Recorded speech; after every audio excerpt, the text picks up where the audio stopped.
շատ էին հարցերը, նաև ամերիկյան, եթե թույլ կտակ, չգիտեմ, ժամանակ եթե ունենք, ես չի ուզի անպատասխան հարց թողնել։ Ամերիկյան ներկայությունը տարածաշրջանում եւ Ռուսաստանի եւ Իրանի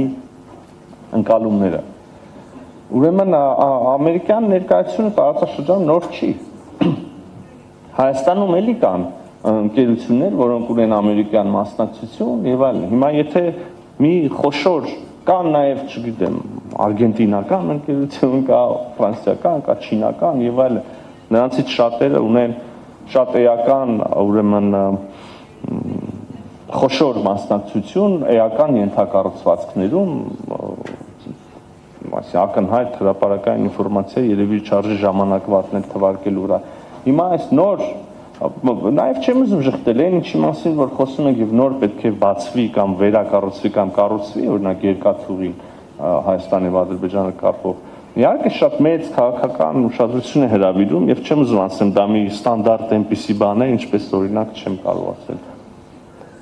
ջրային ռեսուրսների կառավարման ինչ-որ բանը կամ օդանավակայանում որևէ բանի, հա, կոնցեսիոն կառավարման, հա, իհարկե տարբերվում, հա։ Եվ շատ լավ է, որ այնպիսի երկիր, ինչպիսին Միացյալ Նահանգներն է, հետաքրություն ունի, սա նաև եւ տնտեսական բաղադրիչ ունի եւ առաջի հերթին, հա, կարող ենք ասել տնտեսական, ես քիչ առաջ խոսեցի Եվրոպական միության եւ Հեռավոր Արևելքի փոխկապակցությունը այս ուրեմն մեր եւ Ադրբեջանի ենթակառուցվածքներով բայց նաև քաղաքական նշանակություն եւ մեր բոլորի համար եւ Հայաստանի եւ Ադրբեջանի համար նաև խաղաղության գործիքներից մեկն է դառնում եւ խաղաղության երաշխիքներից մեկը եւ շատ լավ է որ Միացյալ Նահանգների պես երկիրը հետաքրքրված է տնտեսական հետաքրքրությունում եւ մենք հիմնելու ենք ըստ ամենայնի հիմա նյուանսները բանակցում ենք Միացյալ Նահանգների բայց իմ պատկերացմամբ առնվազն պետք է կլինի հայ-ամերիկյան ինչ-որ ձեռնարկություն որը կկառուցի այդ երկաթուղին եւ ուրեմն եւ կզբաղվի ամենօրյա մենեջմենթով, հա։ Սա չի նշանակում, նորից, այդքան խոսում ենք, բայց տարբեր հարցերի մեջ ես այդ ենթատեքստը տեսնում եմ, սա չի նշանակում ամերիկյան վերահսկողություն ենթակառուցվածքի նկատմամբ։ Սա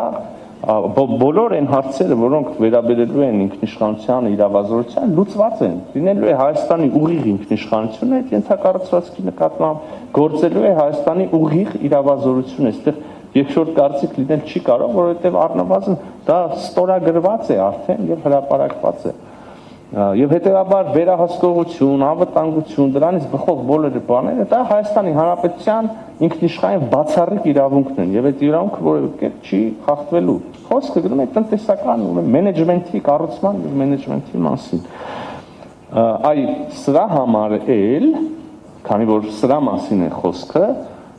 մտահոգություններ չեն հնչել պաշտոնական Թեհրանից կամ Մոսկվայից։ Ես կարող եմ կային իհարկե վերլուծություններ կային, երբ որ դեռ պարզ չէր դետալները եւ այլն եւ ներկայացվել է եւ Ռուսաստանի Դաշնության եւ Իրանին եւ ողջ աշխարհին այն պայմանները, որի շատ համառոտ, բայց էական նկարագրություն ես քիչ առաջ տվեցի եւ ահա այս պայմանները որևէ կերպ մտահոգիչ չեն ոչ Թեհրանի համար, ոչ Մոսկվայի, ճիշտ հակառակ, օրինակ եւ Իրանն է հետաքրքրված այս փոխկապակցվածությամբ եւ Ռուսաստանի Դաշնությունը ես կարող եմ վկայակոչել օրինակ Ռուսաստանի փոխվարչապետի հայտարարություն դա է գալիս մտքիս առաջին է որը ուղղակի նշեց օրեր անց Վաշինգտոնյան համաձայնությունից հետո որ իրենք էլ հետաքրքրված են եւ ուզում են որևէ կերպ մասնակցություն ունենալ ի վերջո այլ ենթակառուցվածքներ այլ երկաթուղիներ Հայաստանում նաեւ մենեջմենթ իրականացում է ռուսական ընկերության կողմից այնպես որ իսկապես նորից ու նորից վերադառնալով ձեր ձևակերպմանը ստեղծված է այնպիսի մի հավասարակշռության կետ, որը շահավետ է բոլորին։ Սա է ամենայն դեպս իմ ընկալումը